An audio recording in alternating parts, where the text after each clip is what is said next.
Marcos capítulo 8, versículos 22 al 26, dice así la palabra de Dios. Vino luego a Bethsaida y le trajeron un ciego y le rogaron que le tocase. Entonces, tomando la mano del ciego, lo sacó fuera de la aldea y escupiendo en sus ojos, le puso la mano encima y le preguntó si veía algo. Él, mirando, dijo, veo los hombres como árboles, pero los veo que andan. Luego le puso otra vez las manos sobre los ojos y le hizo que mirase, y fue restablecido. Y vio de lejos y claramente a todos. Y lo envió a su casa diciendo, no entres en la aldea, ni lo digas a nadie en la aldea. Amado, nuevamente les quiero invitar a que podamos orar al Señor para que nos dé claridad con respecto a su palabra. Oremos a nuestro Señor. Padre bendito, mi Dios eterno, tú eres bueno en sobremanera. Padre, tú eres glorioso, tú eres el Dios soberano, el Dios santo, el Dios que todo lo sabe, el Dios que escudriña nuestro corazón, sabe todo lo que lo que pensamos y todo lo que vamos a decir antes de que las palabras salgan de nuestros labios. Padre, ese eres tú, tan poderoso, omnipotente, excelso y sublime. Mi Dios, y es tremendo saber, es tremendo entender, es tremendo asimilar que siendo tú con esa naturaleza tan majestuosa, tuviste a bien mirarnos en nuestra bajeza, mirarnos a nosotros, criaturas, creación tuya, caída, pecadora, alejada de ti, y tú en tu misericordia nos llamaste a ser tus hijos. Y no solamente a nosotros quienes somos parte de tu pueblo, sino también a quienes hoy por hoy todavía no han escuchado el llamado, ese llamamiento eficaz que tú traes a su corazón. Y que también tú nos das a nosotros como iglesia la posibilidad y la bendición de poder proclamar tu palabra para que estas personas oigan tu palabra, oigan tu verdad y puedan nacer de nuevo y añadirse a este pueblo, de todo pueblo, lengua y nación, de todo linaje, de todo lugar que hemos tenido el privilegio de ser llamados hijos tuyos, no por nuestra voluntad, sino realmente por la tuya. Gracias, Padre, gracias, mi Dios, gracias te damos por ese hermoso privilegio que tenemos de ser llamados tus hijos, habiendo sido criaturas pecadoras, hoy somos llamados tus hijos y somos santificados por intermedio de tu palabra y nos has dado una promesa eterna, una bendición tremenda de poder descansar en ti, descansar en que somos justificados a través de la obra que nuestro Señor Jesucristo llevó a cabo en la cruz del Calvario. Gracias, Padre. Gracias. Te rogamos esta mañana que ese gozo, esa dicha de ser tus hijos, nos lleve a tener un hambre más potente, más poderosa por ti, por tu palabra, por tu verdad, para ser confrontados con ella, para ser edificados con ella, para poder seguir creciendo. Sabemos que tu Espíritu Santo obra por intermedio de tu palabra, creemos en eso, puesto que tu palabra así lo dice. Yo creo en el Espíritu Santo, creo en la obra poderosa que Él hace, creo que a pesar de mis falencias, a pesar de mi incapacidad, a pesar de mi ignorancia en muchas cosas, tu Espíritu Santo está obrando en la vida de mis hermanos, trayéndoles estas verdades a sus corazones. Gracias, Padre. Muchas gracias, Padre, por todo tu amor manifestado en eso. Yo te pido que guíes mis labios para poder proclamar tu verdad, que guíes el corazón de mis hermanos, el oído atento de mis hermanos también. Sabemos que estamos en una condición un poco donde las distracciones están a la orden del día y te pedimos, Padre, que este tiempo que vamos a estar podamos dedicarlo para ti, que nuestra atención esté puesta en ti y que tu Espíritu Santo nos guíe a toda verdad. Gracias, mi Dios. Gracias te damos. En el nombre de Cristo Jesús oramos. Amén y amén. Muy bien, amados. Quizás a usted le haya pasado que va a una reunión o a algún lugar y se encuentra o le presentan a una persona. Y al poco andar en esa conversación se da cuenta que esta es cristiana. Y en ese momento, cuando descubrimos que otra persona es cristiana, inmediatamente nuestro chip cambia. Y comenzamos a hablar distinto con esa persona, puesto que entendemos que tenemos el mismo Señor, o por lo menos eso es lo que creemos. Y pasa mucho que de pronto al oír a la otra persona, hacerle un par de preguntas, nos damos cuenta que la persona realmente está en otra sintonía, que de pronto habla cosas que no están muy apegadas a la escritura, o también que es demasiado mundano en su forma de expresarse, siendo que dice ser creyente. Ahora, muchas veces nos pasa eso y inmediatamente cambiamos la forma en la cual nos relacionamos con esta persona. Muy probablemente cambiamos el tema porque nos damos cuenta recién allí que esta persona tal vez, una, o no es cristiana, o dos, es una persona inmadura en la fe. Inmadura en la fe. Y eso es una realidad. Dentro del proceso del discipulado hay un momento en el cual estamos recién comenzando, donde recién estamos despertando a la verdad de Dios, donde no conocemos mucho, donde todavía cometemos muchos errores y que es necesario pasar por un proceso de maduración. No todos los cristianos son maduros per se, no. Incluso dentro de esta misma iglesia local hay creyentes que son creyentes de verdad, pero son sumamente inmaduros en su fe. Hay otros que van un poco más avanzados.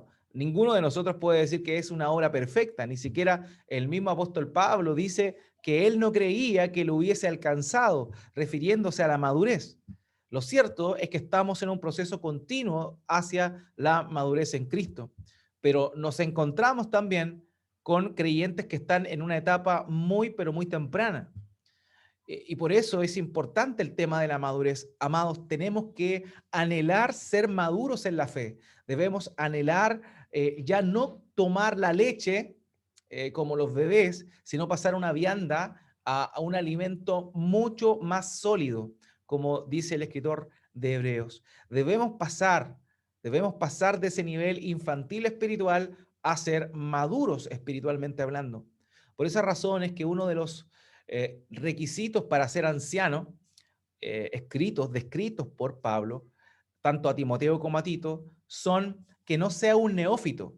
¿Qué significa un neófito? Que no sea un nuevo creyente, un recién nacido espiritualmente. ¿Por qué? Porque el hecho de ser un niño espiritual involucra directamente una inmadurez espiritual. Nosotros no podemos pedirle a nuestros hijos menores de edad que actúen, piensen u obren como adultos, porque no lo son. Están en un proceso de aprendizaje recién. De la misma forma es el proceso del discipulado del creyente. Nadie nace maduro, nadie nace con todos sus sentidos ejercitados. De manera que lo que nos encontramos en este pasaje, créalo usted o no, es un llamado hacia la madurez, pero también no solo un llamado, sino también una declaración firme de parte del Señor de que puede que hoy no seamos lo suficientemente maduros, pero lo vamos a hacer después. O sea, es un llamado de atención a no conformarnos, pero además de ello, es también una promesa de parte de Dios de que vamos a crecer. Si estamos en Cristo, sabemos que Él no deja la obra a medias. Sabemos que aquel que comenzó la buena obra será fiel hasta terminarla, conforme a lo que Pablo le dice a los hermanos en la epístola a los Filipenses. Por tanto, queridos, hoy vamos a hablar un poco de eso y vamos a tomarnos de este pasaje para ver todo esto que estoy hablando en este momento. El título de la prédica de hoy es Viendo borroso. Y conforme a este pasaje vamos a estar analizando, viendo algunas verdades sobre el discipulado. Ahora, este pasaje es complejo, la verdad. Es difícil porque tiene elementos únicos que no están o no aparecen descritos en los otros relatos del Evangelio o de la vida y ministerio de nuestro Señor Jesucristo. Esto no lo dice ni Marcos, perdón, ni Mateo, ni Lucas, ni tampoco Juan. Solamente Marcos comenta esta sanidad. Y el segmento muy pequeño es muy breve, pero realmente vemos cómo nuestro Señor Jesucristo aquí nos muestra una tremenda verdad que va a ser de gran edificación para nuestras vidas. La semana pasada fuimos confrontados por el Señor, ciertamente, por medio de su palabra. Y los discípulos también fueron confrontados en ese pasaje que leímos. No olvidemos el contexto de dónde viene todo esto.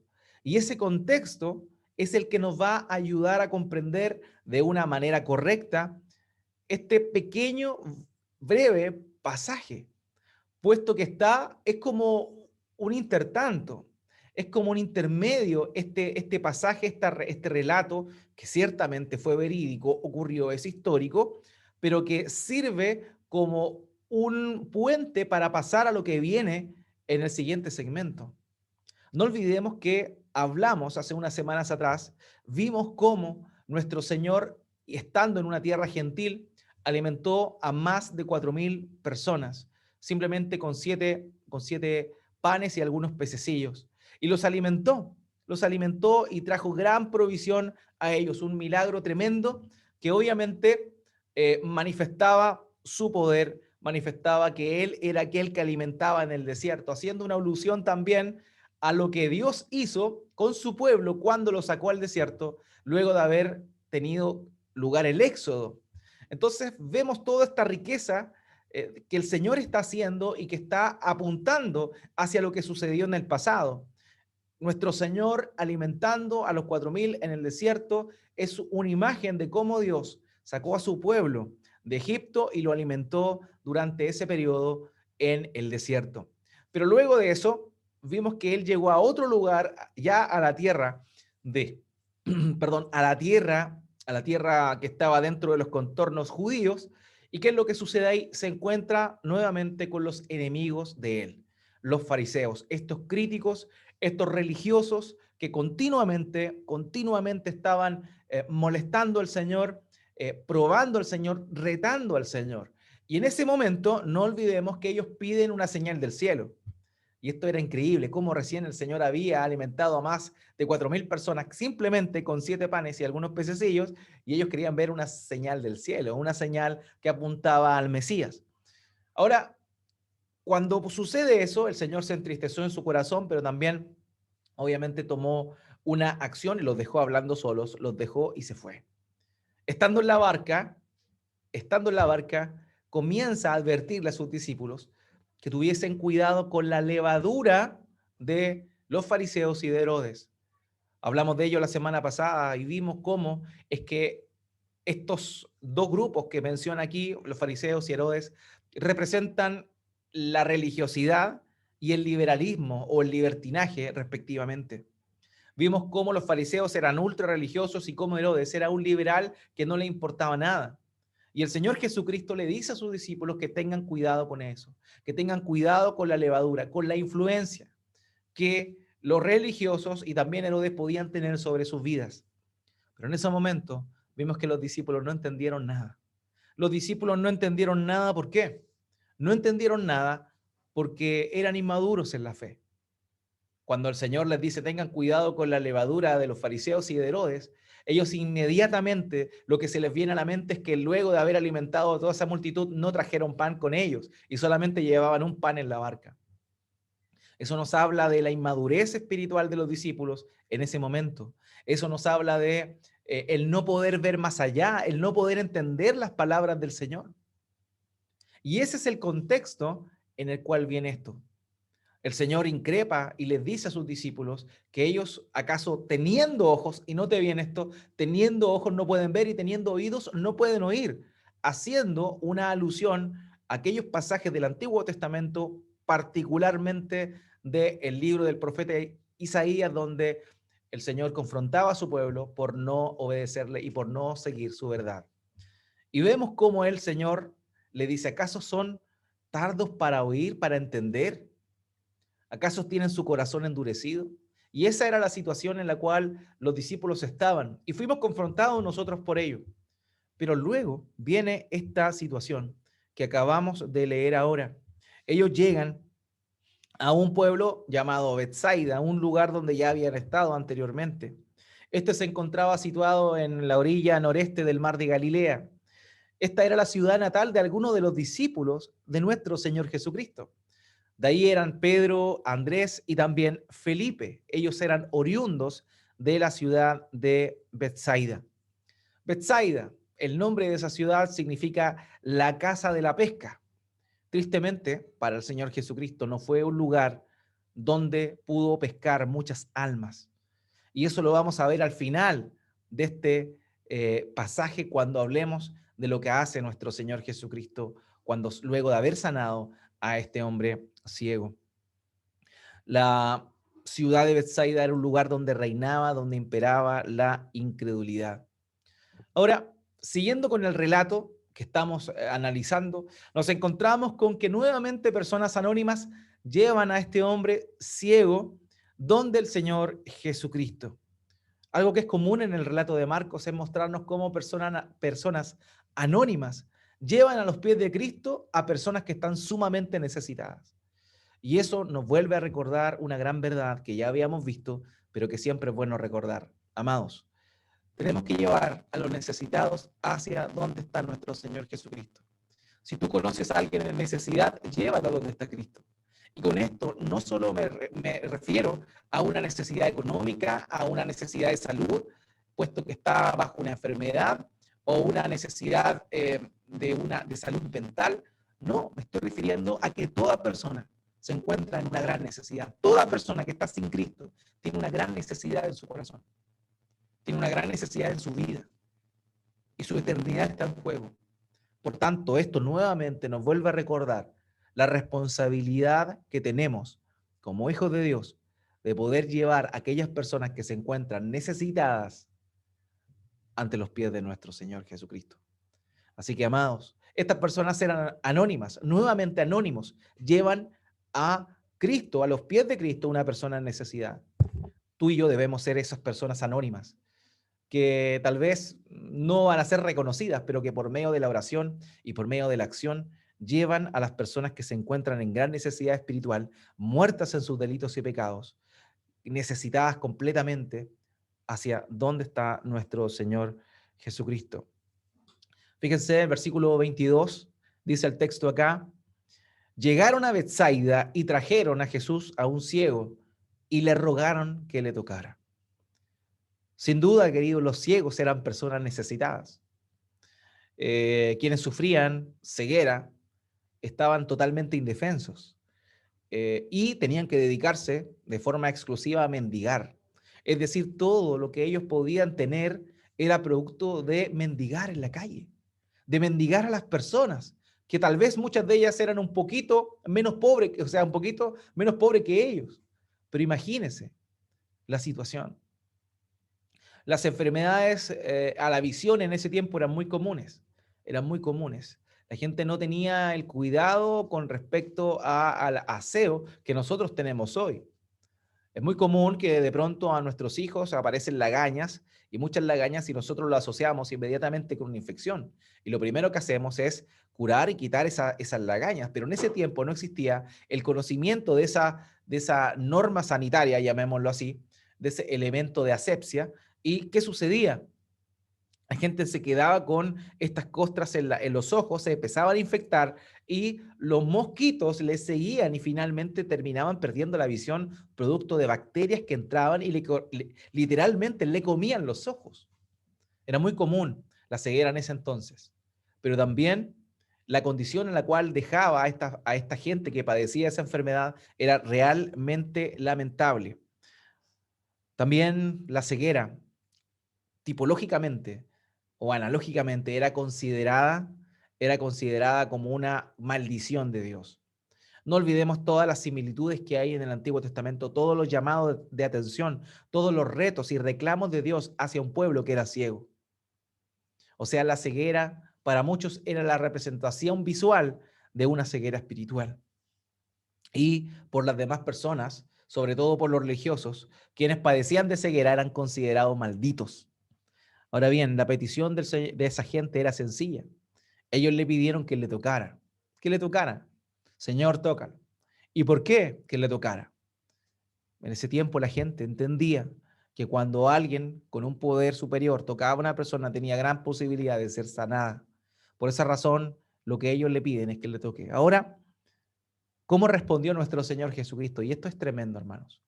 Ellos le pidieron que lo toque, pero el Señor respondió tocándole no solamente una vez, sino 3 veces.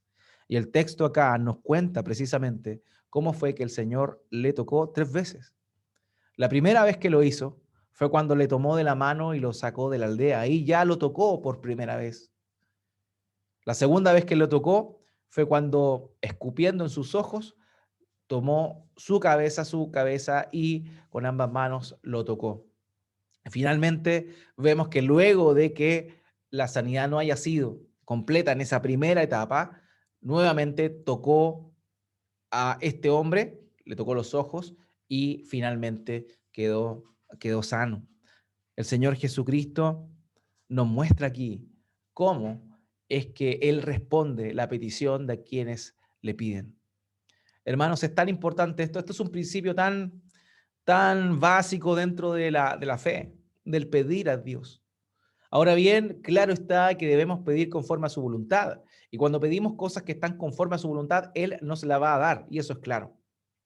Pero aquí vemos la acción de estos hombres de rogarle.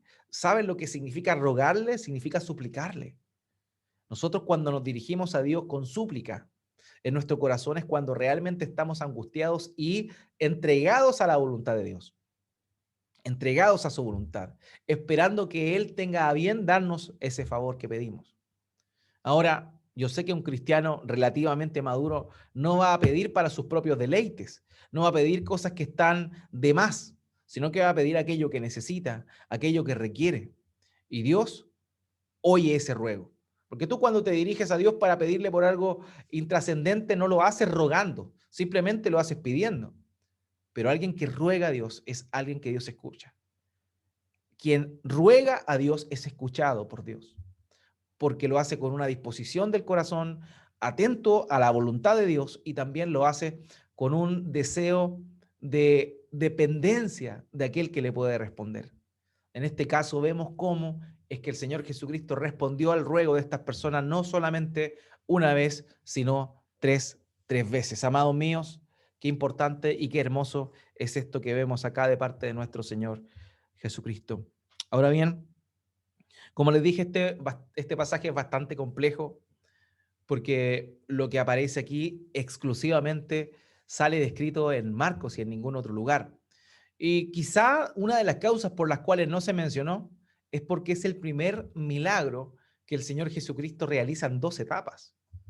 Y eso es algo interesante, eso es algo que sale de lo normal, eso es algo que no estamos acostumbrados a ver dentro de los milagros de nuestro Señor Jesucristo.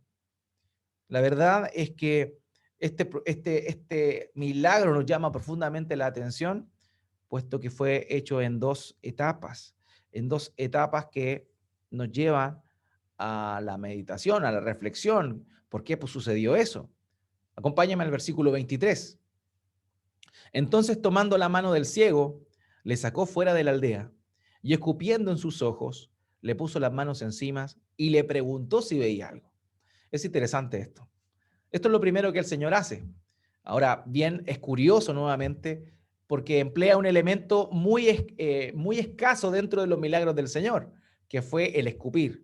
No olvidemos cuando sanó a un sordo tartamudo, también escupió.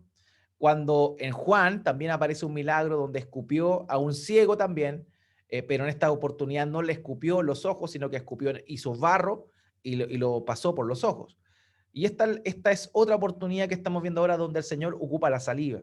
Eso también era muy común dentro de la medicina de ese entonces, el ocupar la saliva. Y también es entendible, puesto que es un acto reflejo de cualquier persona. Cuando, no sé si usted lo ha notado, y nosotros indirectamente lo hacemos. Cuando nos cortamos un dedo, ¿qué es lo que hacemos? Nos lamemos el dedo. Es increíble como es un efecto como natural propio, emplear la saliva para eso. Nos cortamos cualquier cosa, y lo mismo hacen los animales. Cuando tienen una herida, ellos se lamen con la saliva. Y es un instinto. Por tanto, en el entendimiento de ese tiempo, el utilizar la saliva no era algo extraño. Era algo muy común que normalmente los curanderos utilizaban. Ahora, el Señor utiliza su saliva y lo saca de la aldea. Algo interesante, él no quiere que esto ocurra delante de otras personas. ¿Por qué razón? Lo vamos a ver después. Él no quiere que esto sea muy popular. Él está en esta etapa de su ministerio en la cual ya su popularidad está decreciendo y ya comienza a haber demasiado malestar en su contra. Entonces él lo saca de ahí, lo lleva lejos y estando con él, comienza a realizar este milagro. Escupe en sus ojos, le pone las manos encima y le pregunta si veía algo. Nunca el Señor Jesucristo antes había preguntado a una persona que estaba sanando si estaba haciendo efecto lo que él estaba haciendo en ese momento. Ahora, con esto podemos entender o podemos sacar un principio importante, queridos hermanos, que de verdad tenemos que atesorar en nuestro corazón y tenemos que considerar siempre. Queridos, el Señor Jesucristo no obra siempre de la misma manera. El Señor no obra siempre de la misma manera, queridos. El Señor obra conforme a su voluntad, en la situación que quiere, en el momento que quiere y como Él quiere. Nosotros no somos quienes para exigirle al Señor que obre igual. Él obra conforme a su voluntad. Él reparte conforme a su voluntad. Él hace todo conforme a su voluntad. Así que no podemos esperar que lo que ha sucedido en nosotros suceda también en las otras personas. No, Dios tiene una relación personal con cada uno y eso es tremendamente hermoso y maravilloso. Dios a veces, tú estás leyendo la palabra y Dios te muestra una gran verdad en su palabra, te trae un convencimiento a tu ser, a tu espíritu, y tú te gozas, te salen las lágrimas porque tienes entendimiento de la palabra de Dios. Él te está hablando en ese momento a ti. Y eso es tremendo, eso es maravilloso. Pero de pronto a otras personas que también leen la Biblia, que también aman, Dios le enseña con con otras cosas que están en su palabra, que concuerdan con su palabra, pero que son cosas cotidianas, hasta viendo las reacciones de sus hijos, hasta viendo la naturaleza, Dios les puede enseñar. Dios obra de formas múltiples. Ahora, todo esto conforme a su naturaleza. Dios no va a hacer nada que no esté conforme a su propia naturaleza. Él no puede negarse a sí mismo. Pero en lo que tiene que ver con la forma en la cual Él obra, debemos tener esto claro. No hay un modus operandi en Dios. No hay un modus operandi. Él actúa conforme a su voluntad, de acuerdo a la situación y conforme particularmente a cada persona que está ahí o con la cual está interactuando. Así que, queridos, este es un gran principio. No pensemos que siempre Dios va a reaccionar o va a responder de la misma forma como lo hizo en el pasado. Dios puede obrar de muchas formas, de muchas maneras lo puede hacer, pero Él está obrando y ten esa certeza. Él está obrando. Él responde tu ruego, Él responde tu oración, Él responde tu clamor cuando es conforme a su voluntad, pero Él lo hace como Él quiere y no como tú lo esperas o como lo deseas. Así que eso es un gran principio que nos muestra acá esta forma en la cual nuestro Señor está obrando. Alguien dijo por ahí, la providencia usa diferentes métodos para llegar al mismo objetivo, para que nuestra fe capte mejor las distintas formas en que actúa.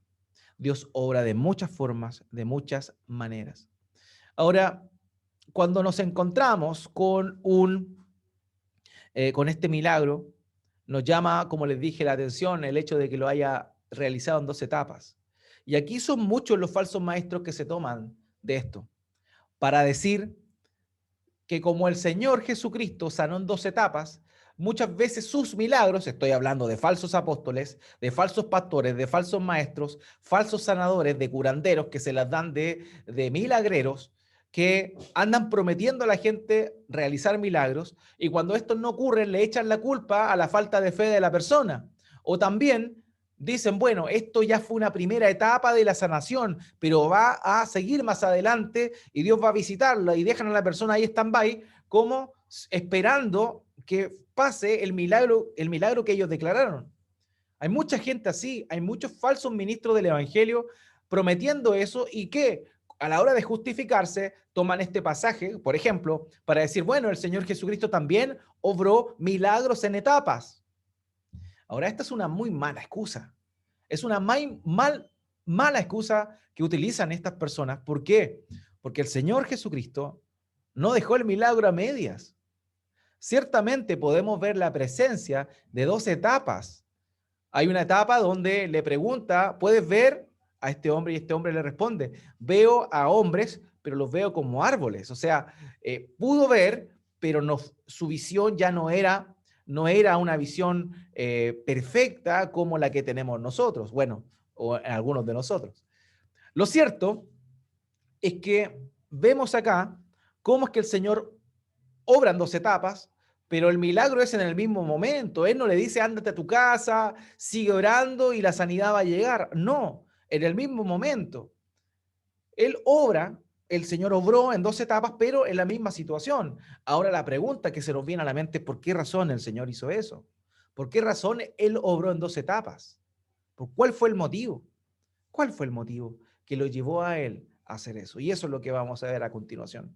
Ahora, entendiendo que este milagro tiene que ver con un ciego, no olvidemos que el contexto en el cual está hablando viene de haber acusado a sus discípulos de haber sido ciegos, espiritualmente hablando.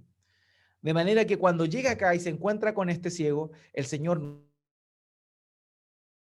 nuevamente va a Mesías prometido. Y que con su venida y con su ministerio se estaba inaugurando la nueva era, pero no la nueva era de forma completa, sino este nuevo siglo, este nuevo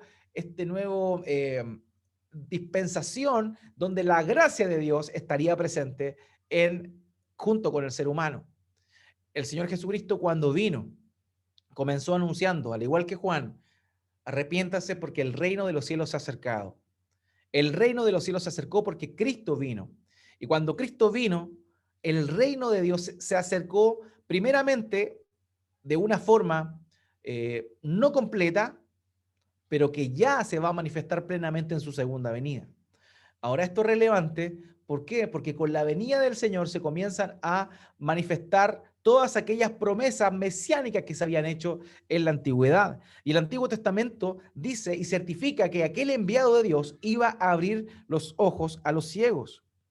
Cada milagro que el Señor realizaba era una muestra de que Él era el Mesías, era una muestra de que Él era aquel Cristo ungido, prometido por Dios en el pasado.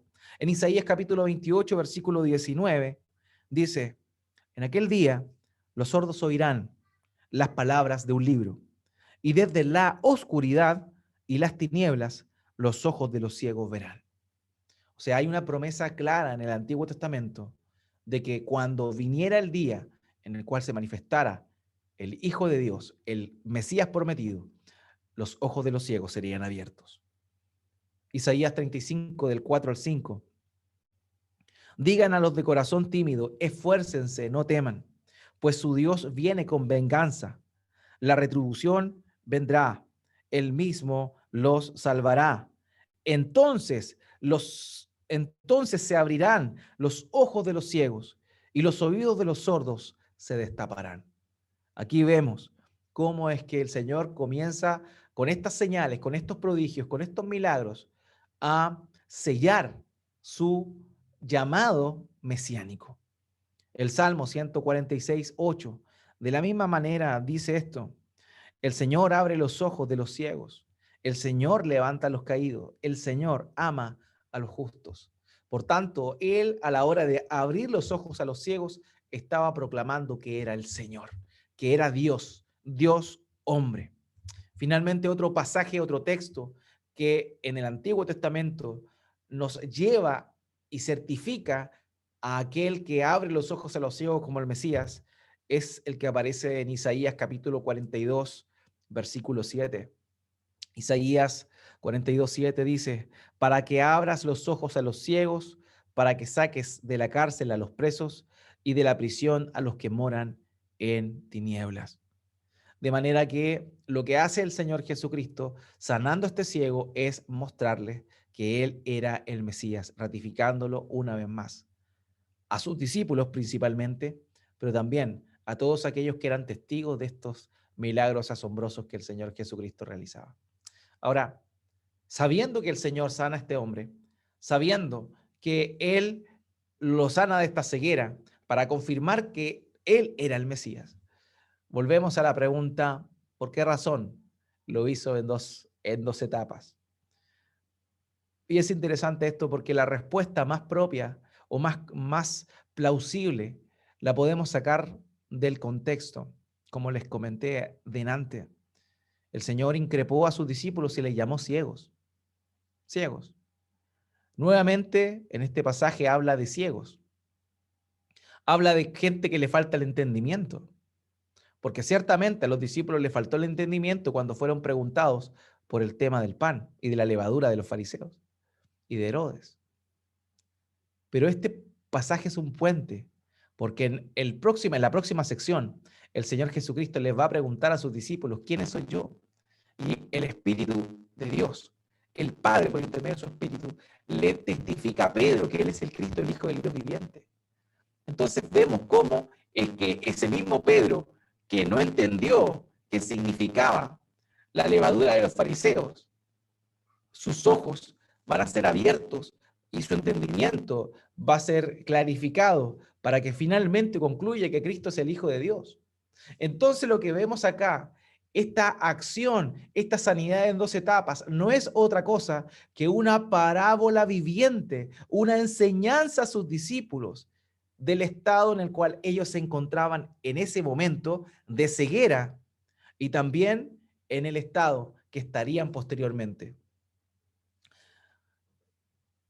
Los discípulos, de la misma manera que este hombre, la primera vez que el Señor Jesucristo tocó sus ojos, estaban enceguecidos, no podían ver bien, no podían ver bien. El Señor utiliza este milagro en 2 etapas para enseñarles a sus discípulos cómo es que ellos se encontraban. Ellos estaban viendo borroso. Ellos, al igual que este hombre, no podían ver con claridad todo el panorama de la verdad de nuestro Señor. Por eso es que confundían, por eso es que cuando el Señor les preguntaba algo, ellos respondían otra cosa que nada que ver.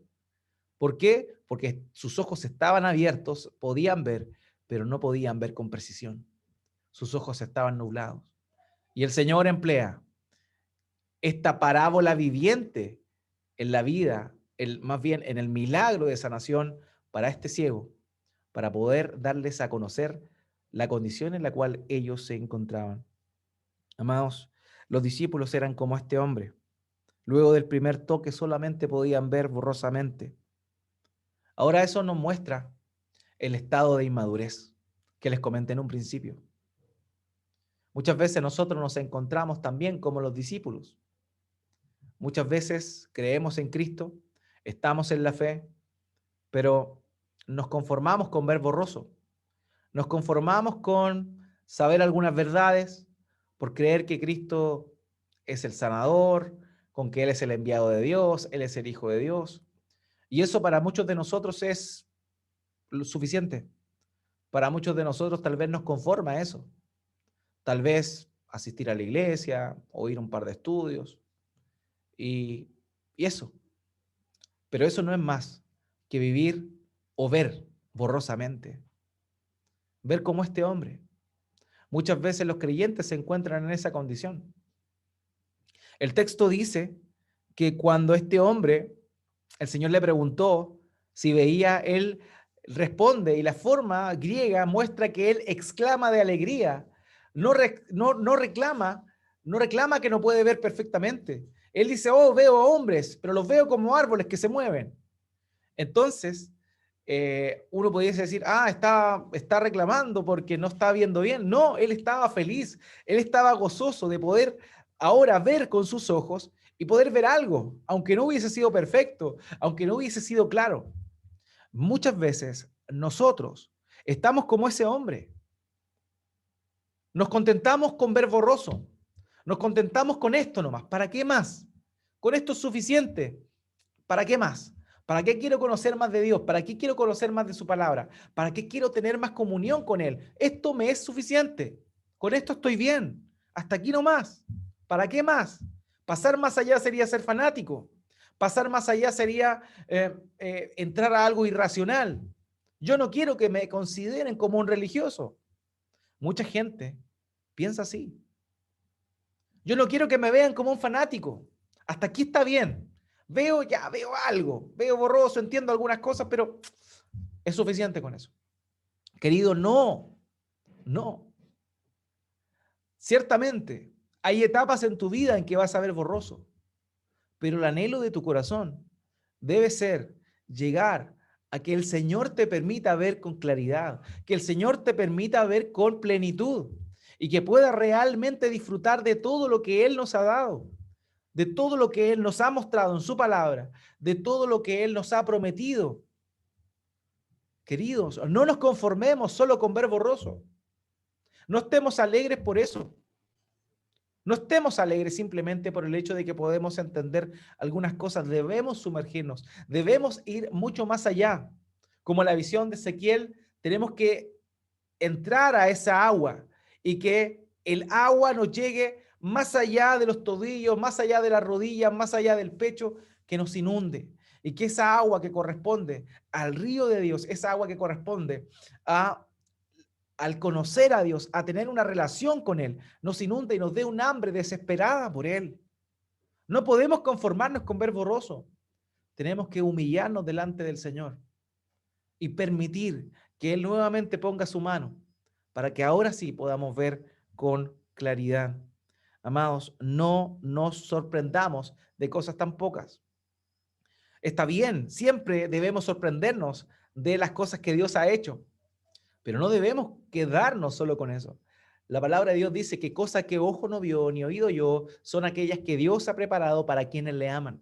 Por tanto, ten una expectativa de que va a haber más. Va a haber más. En Dios va a haber más. Entre más busques al Señor, más vas a poder ver su gloria. Entre más busques al Señor, más vas a poder ver la vida de una manera distinta. No te conformes con ver borroso. No te conformes con eso solamente. Es necesario, hermanos, que anhelemos que el Señor Jesucristo nos siga tocando y continúe realizando esa obra en nosotros que prometió algún día. Así que esto es lo primero que podemos rescatar de este milagro en 2 etapas. Un ciego que era ciego, no veía nada, que al principio ve borroso, pero que después termina viendo completamente porque el Señor Jesucristo sí lo sanó. Así lo hizo y lo sanó. Amados, lo mismo pasa con nosotros. El proceso hacia la madurez cristiana no es un proceso instantáneo, es un proceso de crecimiento paulatino, con muchos tropiezos. Vamos a tener momentos en los cuales vamos a tener mucha fe. Vamos a amar estar con la palabra de Dios. Vamos a amar orar. Vamos a desear hacerlo. Vamos a querer estar con los hermanos. Pero de pronto van a venir situaciones en la vida que nos van a hacer tropezar. Van a venir situaciones que nos van a llevar al desespero, a alejarnos de la palabra de Dios, a alejarnos de la oración.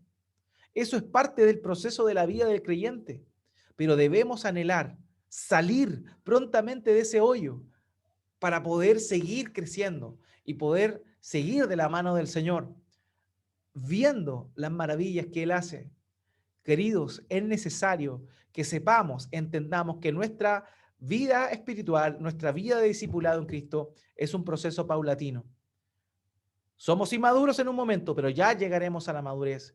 Vamos a ver borroso en un principio, pero no nos conformemos con eso. Sabemos que debemos anhelar ver de mejor manera. Debemos ir hacia la madurez, apuntar hacia la madurez. El crecimiento del discípulo de Cristo es un proceso. Es un proceso. J.C. Ryle, el obispo Ryle, dijo lo siguiente al respecto. Él dijo, pocas personas convertidas ven las cosas nítidas al principio.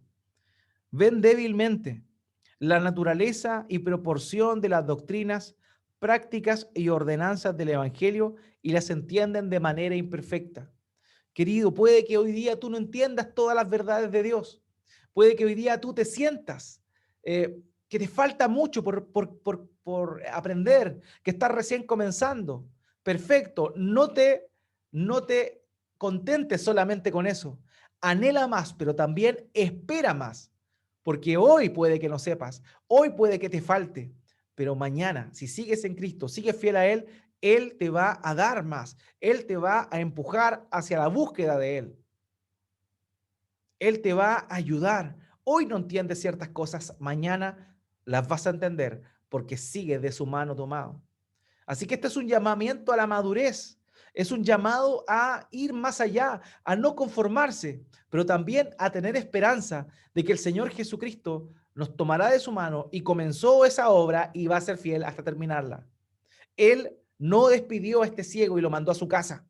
No le dijo, ya vete perfecto, ya algo ves, así que conténtate con eso. No, él inmediatamente luego de preguntarle qué tal veía, lo sana definitivamente.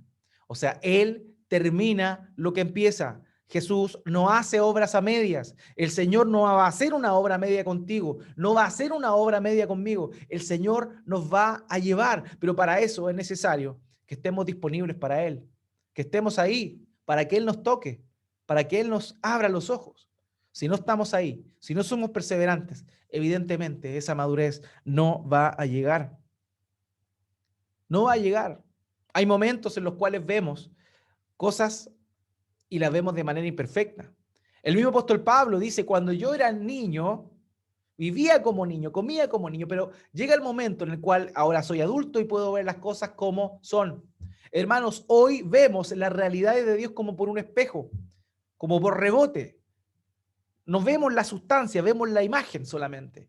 Pero llegará el día cuando veremos todo con mayor claridad y eso sucederá cuando vuelva nuestro Señor Jesucristo.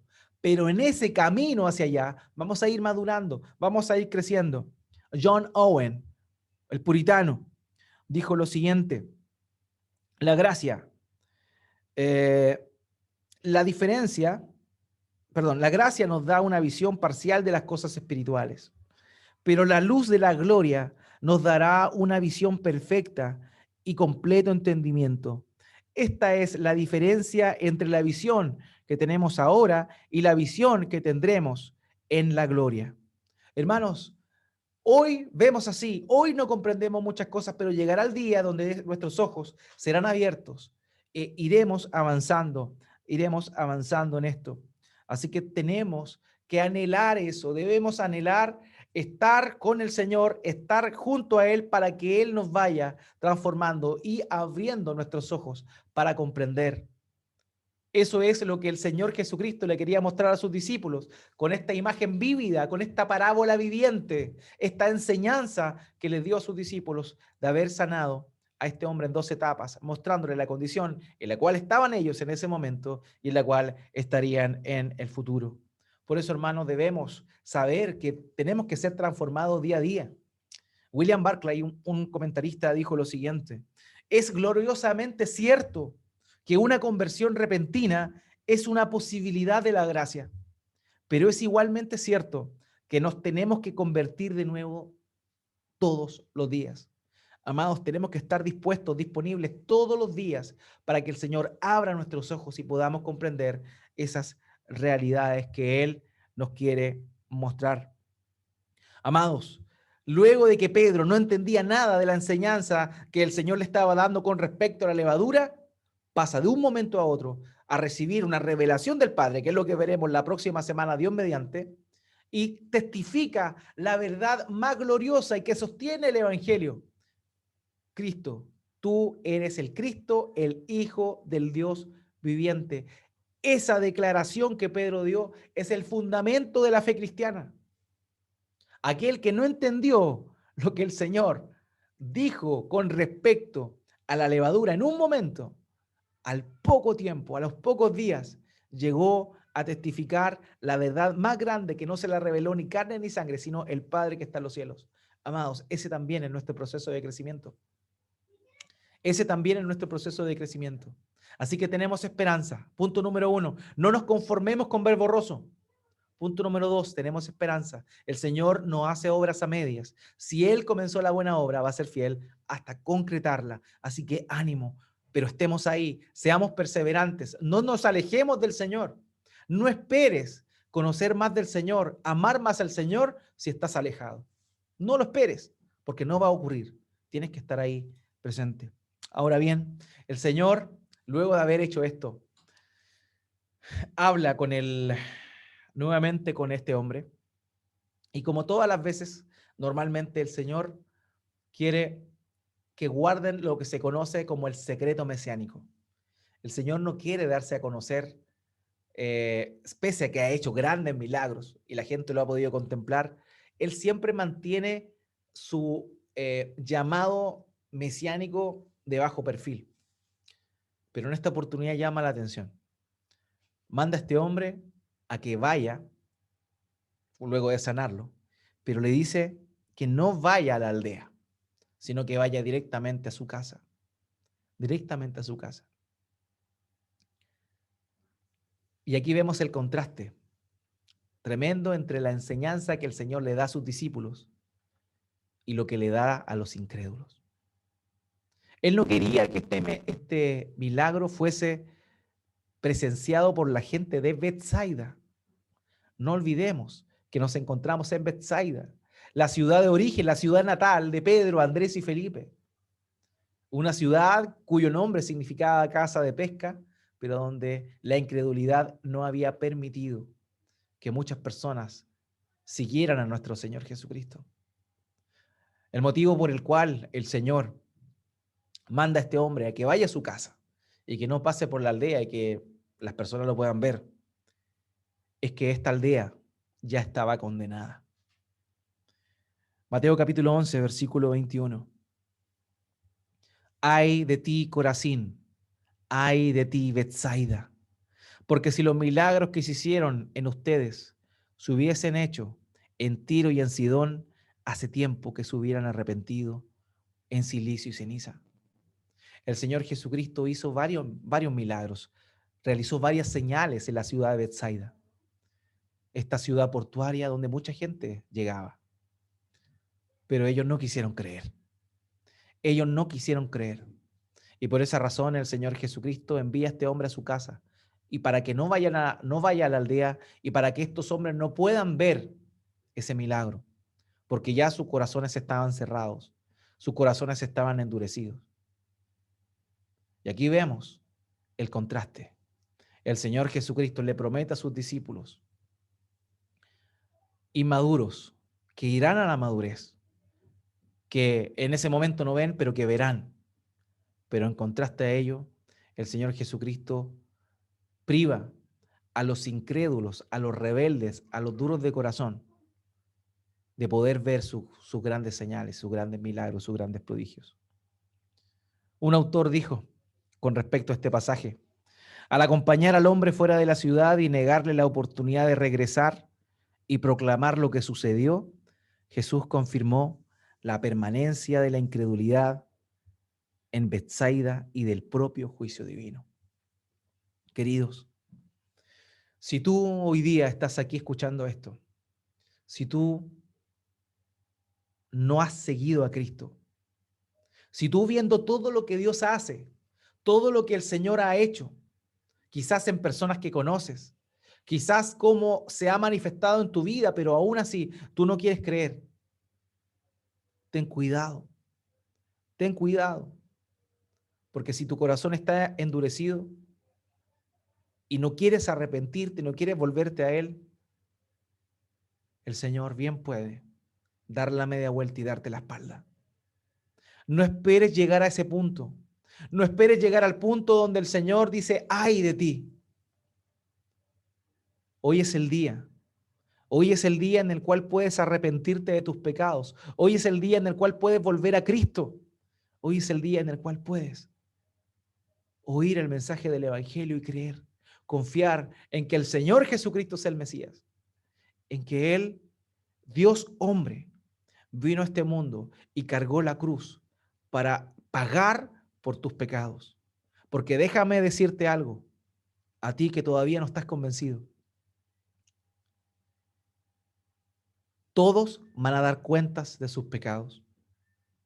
Y la única diferencia entre un creyente y un incrédulo es que el creyente va a llegar a aquel juicio ese día. Y cuando se digan todas las causas que hay en su contra, el Señor Jesucristo va a decir, Padre, yo pagué eso. Yo pagué eso. Y cuando tú, que no has creído en Cristo, llegues ahí, tú vas a tener que pagar por tu pecado. Y va a ser el mismo Señor Jesucristo quien te va a condenar, porque el Señor, el Padre, delegó en el Hijo la condena. Hoy es el llamado, hoy es el día. No desperdicies esta oportunidad. No desperdicies esta oportunidad, querido. Hoy puede ser tu último día. No lo sabes, yo no lo sé. Pero no dilates más la situación. Esto es urgente. Esto es ahora. Ruego a Dios por tu vida. Ruego a Dios por tu corazón. Y también a ti, hermano, hermana, que has creído en Cristo. Ánimo. No te conformes. pero tampoco te desesperes, porque si estás en Él, estás con Él, el Señor va a abrir tus ojos y vas a poder madurar, vas a poder crecer y vas a seguir en este maravilloso camino del discipulado, que es conocer a nuestro Señor Jesucristo. Y Él nos dio promesa de una vida eterna para poder seguir conociéndole. Oremos al Señor.